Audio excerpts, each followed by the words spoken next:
Tupag. Anong tupag? Ha? Tutuban? At tutuban. Napasyal sila sa mga nagpapastol ng tupa. Diba? Hindi tutuban. Malayo-layo yung tutuban. Pero malapit na, magkatunog naman. Divisoria yun eh. So, nandun sila sa, napagpag sila sa mga nagpapastol ng tupa. Alam niyo ba yung mga nagpapastol ng tupa? Meron silang parang maliit na kubo at maraming naka-stack na pagkain ng tupa. Yung mga damo, di ba? Nakaano. So, doon inihiga doon na nanganak si Maria. At doon na rin isinilang ang sanggol, di ba?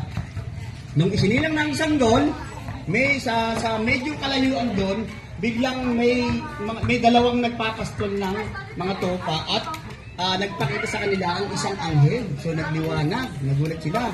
Natakot sila. Natatakot ba kayo pag may nagpakita anghel? O, paano ba matakot? Paano? Ha? Ganyan.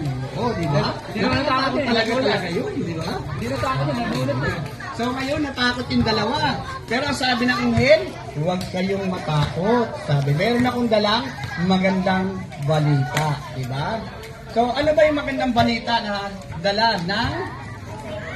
ng ano?